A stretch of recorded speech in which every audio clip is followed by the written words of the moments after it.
Assalamualaikum warahmatullahi wabarakatuh. Jumpa lagi dengan kami di podcast Al-Fatih. Perkenalkan, nama saya Faizul Rizky Al-Mumbari. Saya dari kelas 8E. Kali ini kita akan berbincang santai dengan tema peran remaja dalam pemilu. Kali ini kita kedatangan tamu dari anggota KPPS, yaitu Bapak Putra. Inilah dia, Bapak Putra. Oke, halo Faiz. Halo Bapak Put. Gimana kabar Faiz hari ini? Alhamdulillah. Halo Bapak. Alhamdulillah, kalau Bapak juga sehat. Bagaimana kalau Bapak perkenalkan diri ke penonton yang ada di sana? Oke. Halo teman-teman semua, Assalamualaikum warahmatullahi wabarakatuh. Perkenalkan, nama saya Jenner Saputra. Saya merupakan salah satu tenaga pendidik yang ada di Pondok Pesantren Al-Muhajirin Qoba dan menjadi salah satu bagian dari anggota KPPS, yaitu kelompok penyelenggara pemungutan suara di Kecamatan Qoba, khususnya di Kelurahan Qoba, tepatnya di TPS 06. Gitu. Itu saja dari saya. Oke Pak, pemilu kan udah deket. Jadi pemilu kan udah deket dan ini menentukan masa depan bangsa. Tentu saja sebagai seorang remaja kita memiliki peran dalam pemilu.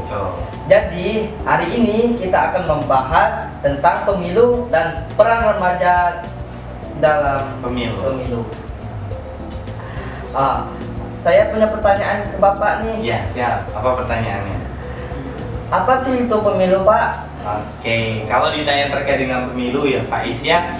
Jadi pemilu itu sendiri adalah kependekan dari pemilihan umum. Jadi nanti proses ini sendiri adalah kita akan memilih terkait dengan seorang pemimpin, di mana pada saat kondisi pemilu ini sendiri itu sebenarnya dibagi jadi dua pemilihan. Ada pemilu, ada satu lagi yaitu pilkada. Nah, pemilu ini sendiri adalah pemilihan umum, di mana nanti isinya ada pemilihan presiden, pemilihan DPR RI, pemilihan DPD RI, pemilihan DPR provinsi, DPR kabupaten. Nah, untuk pilkada ini sendiri nanti adalah pemilihan kepala daerah. Seperti contoh misalnya ada gubernur, ada wali kota, ada bupati kayak gitu. Nah, itu dipilih secara pilkada kayak gitu. Nah, kalau pemilunya secara umum yaitu namanya pemilihan umum seperti itu.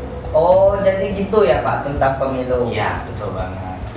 Kita lanjut ke pertanyaan kedua nih Pak. Boleh. Pemilu kali ini kita akan memilih apa saja sih Pak? Oke, kalau misalnya ditanya nih terkait kita bakal memilih apa saja, kita akan memilih 5 terkait dengan pemilihan. Yang pertama yaitu pemilihan presiden dan wakil presiden dengan surat suara. Nantinya kalian akan mendapatkan surat suara berwarna abu-abu. Kemudian yang kedua adalah pemilihan anggota DPR RI. Nanti kalian akan mendapat surat suara berwarna kuning.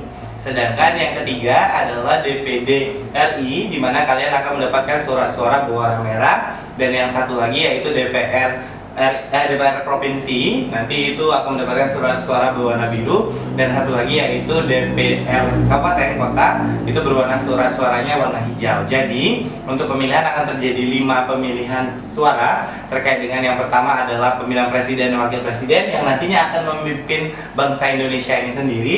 Dan yang kedua adalah DPR RI, yaitu Dewan Perwakilan Rakyat Republik Indonesia, yang nantinya akan dipilih juga sama dengan surat suara tadi berwarna kuning. Kemudian ada DPD RI, yaitu Dewan Perwakilan Daerah. Nah, Dewan Perwakilan Daerah ini sendiri itu hanya satu, yaitu DPD RI saja, jadi satu. Kemudian satu lagi itu ada DPR provinsi. Jadi nanti Dewan Perwakilan Rakyat untuk perwakilan provinsi itu nantinya akan ada pemilihan juga. Dan yang terakhir itu yaitu Dewan Perwakilan Rakyat di tingkat kabupaten. Jadi ada 5 pemilihan terkait dengan pada pemilu kali ini. Oh, jadi ada 5 ya Pak? Betul, ada 5. Mau tanya lagi nih Pak. Boleh. Gimana sih peran remaja dalam proses pemilu?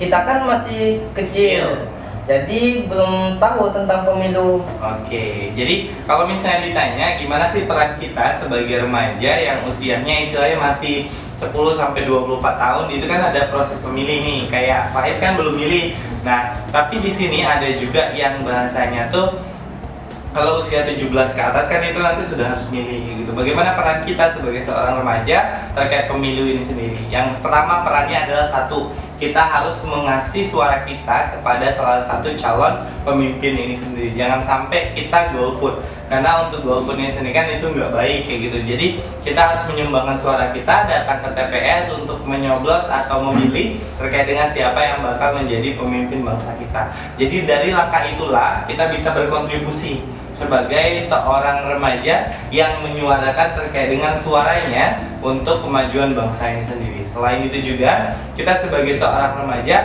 bisa juga melakukan yaitu dengan cara mengampanyekan terkait yang namanya jangan sampai kita golput, jangan sampai kita nggak milih. Jadi kita harus milih kayak gitu, jangan sampai nanti untuk kedepannya kita mengajak para remaja lainnya untuk nggak milih. Jadi alangkah lebih baiknya kita sebagai seorang remaja mengajak remaja-remaja lainnya yang milih itu harus milih, jangan sampai golput, karena suara kalian walaupun cuma satu suara itu juga berharga begitu. Seperti itu perannya. Oh, jadi begitu ya Pak? Betul sekali. Pertanyaan berikutnya nih Pak, gimana sih cara kita untuk bijak dalam memilih dan menguasai pemilu? Oke, gimana sih cara kita biar bijak terkait dengan memilih dan juga bijak secara mengawasi?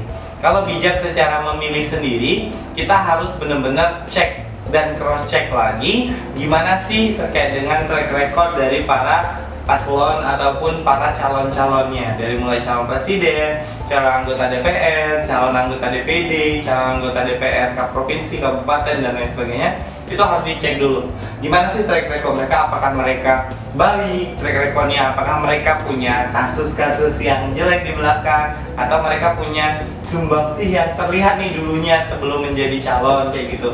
Dan itu harus kita cek, dan kita ketika memilih, bijak memilih, jangan sampai kita memilih yang memang udahlah bahasa pilih bahasa kita coblos bebasin kayak gitu, yang penting tercoblos. Enggak seperti itu, tapi alangkah lebih baiknya kita melihat track record di belakangnya gimana, tim suksesnya gimana, kemudian bagaimana kontribusinya beliau, bagaimana sih program-programnya beliau. Kalau presiden kan itu punya program-programnya, jadi kita harus bisa baca dulu program-programnya yang di bidang apa dan apa yang bakal kita pilih kayak gitu. Kemudian kalau misalnya bijak dalam mengawasi, itu kita harus tahu kita kan seorang remaja, kata orang kan masih kecil. Nah, jadi inilah kesempatan kita. Kalau misalnya ada salah atau hal yang menyimpang, wajib bagi kita para remaja untuk melaporkan. Bukan kita yang langsung bilang, ini salah lo gini. Boleh nyampe kayak gitu, tapi punya etikanya, punya bahasanya, tata keramanya untuk menyampaikan terkait dengan apa yang salah. Tapi alangkah lebih baiknya melaporkan kepada pihak-pihak yang dekat, misalnya kayak Pak RT, Pak RW, kemudian Pak Lurah, Pak Kades, apa segala macam, itu boleh dilaporkan kayak gitu. Atau mungkin kalau misalnya anak zaman now kan udah canggih nih, ada handphone, bisa nih ngelapor di Instagram Bawaslu, yaitu Badan Pengawasan Pemilu. Nah, di situ nanti bisa dilaporkan dan nanti Bawaslu yang akan menindaklanjutin. Asalkan ketika mengawasi harus difoto, jangan sampai nanti ngomong doang, bohong nggak tahu kayak gitu. Jadi harus difoto kayak gitu, seperti itu. Oh, oke. Jadi terima kasih atas semua jawabannya Pak. Berikutnya nih Pak, adakah tips dan trik untuk kepada remaja? Betul. Untuk para remaja kayak gitu ya terkait dengan pemilu. Tips dan triknya adalah satu, terkait dengan remaja, jangan sampai kalian tidak memilih. Jangan sampai kalian menganggap remeh terkait dengan proses pemilu ini sendiri. Harapannya kalian para remaja harus bisa memilih dan juga bijak dalam memilih, seperti apa yang sudah dibilang di awal. Jadi untuk terkait para remaja harus bisa memutuskan terkait dengan yang namanya jangan sampai kita tidak memilih kayak gitu. Jadi harus datang ke TPS. Selain itu juga sebagai seorang remaja harus cek dulu gimana sih calon-calon ini sendiri, belakangnya gimana sih masa lalunya, dan juga kemudian kita harus yang namanya mengawasi juga, jangan sampai kita terkontaminasi dengan yang namanya money politik, bahasanya itu politik uang kayak gitu, terkait dengan ngasih-ngasih uang itu tuh jangan sampai kita diterima. Apalagi yang menerima bahasanya itu janji-janji yang nggak pasti lagi gitu. Kalau bisa istilahnya coba lihat track record sebelum-sebelumnya. Seperti itu sih tips dan triknya kalau untuk para remaja, biar para remaja bisa terkait dengan yang namanya memilih dengan bijak. Dengan catatan harus berangkat ke TPS, jangan sampai nggak datang ke TPS dan harus milih kayak gitu. Oke Pak, terima kasih atas waktu dan kesempatannya. Saya akhiri, semoga kita bisa bertemu di lain waktu. Ya, amin. Saya akhiri, wabillahi taufiq wal hidayah. Wassalamualaikum warahmatullahi wabarakatuh. Dadah.